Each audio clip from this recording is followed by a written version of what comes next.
Inilah Injil suci menurut Matius. Pada suatu hari, Yesus masuk ke bait Allah. Ketika ia sedang mengajar, datanglah imam-imam kepala dan pemuka-pemuka bangsa Yahudi kepadanya. Mereka bertanya, "Dengan kuasa manakah engkau melakukan hal-hal itu? Dan siapakah yang memberikan kuasa itu kepadamu?" Jawab Yesus kepada mereka, "Aku juga akan mengajukan satu pertanyaan kepadamu, dan jika kalian memberi jawabannya, aku pun mengatakan kepada kalian dengan kuasa manakah aku melakukan hal-hal itu. Nah, dari manakah pembaptisan yang diberikan Yohanes?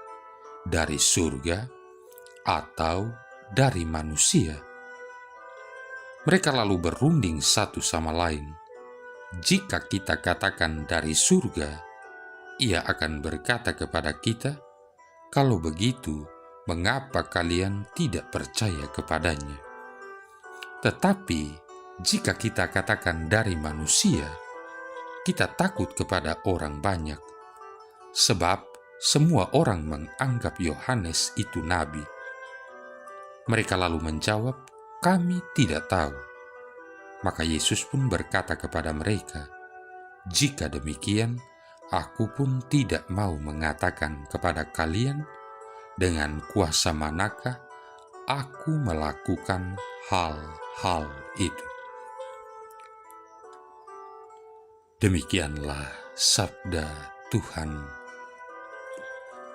Saudara-saudari yang terkasih, Yesus dari Nazaret menghayati suatu kehidupan yang dipenuhi dengan kedamaian dan sukacita yang berasal dari Allah sendiri.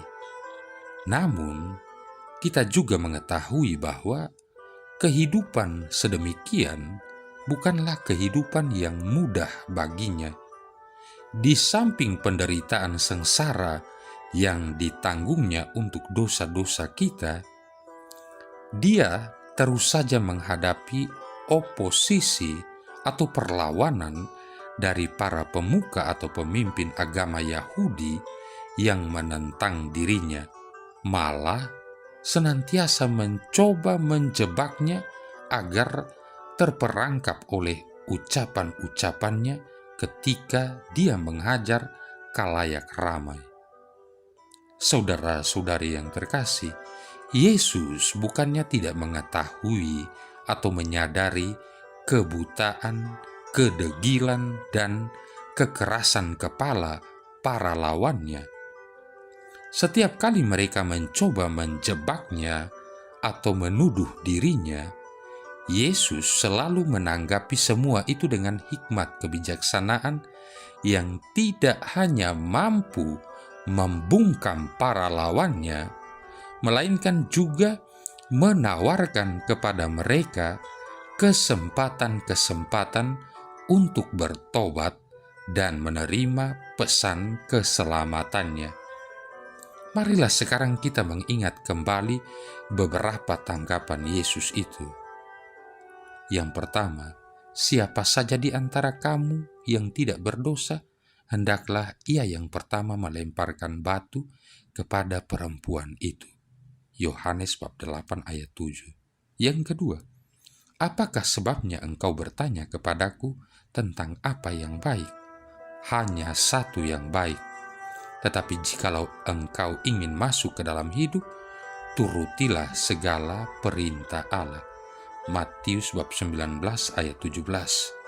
Yang ketiga, berikanlah kepada Kaisar apa yang wajib kamu berikan kepada Kaisar, dan kepada Allah apa yang wajib kamu berikan kepada Allah. Markus bab 12 ayat 17. Saudara-saudari yang terkasih, Yesus seringkali mau menjawab secara langsung pertanyaan-pertanyaan yang diajukan kepadanya.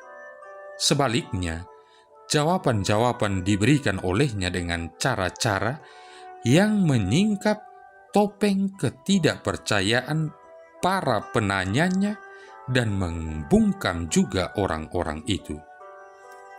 Patut kita catat bahwa orang-orang yang suka mengajukan pertanyaan jebakan kepada Yesus pada masa itu dikenal sebagai orang-orang berhikmat. Yesus memberi tanggapan terhadap pertanyaan-pertanyaan menjebak dari para lawannya tidak dengan kemarahan atau kepahitan, melainkan dengan penuh hikmat dan kasih yang berasal dari relasinya yang intim dengan Bapanya di surga, seperti yang dikatakannya sendiri ketika bersaksi tentang dirinya. Bapa mengasihi anak dan ia menunjukkan kepadanya segala sesuatu yang dikerjakannya sendiri. Bahkan ia akan menunjukkan kepadanya pekerjaan-pekerjaan yang lebih besar lagi daripada pekerjaan-pekerjaan itu, sehingga menjadi heran. Yohanes bab 5 ayat 20.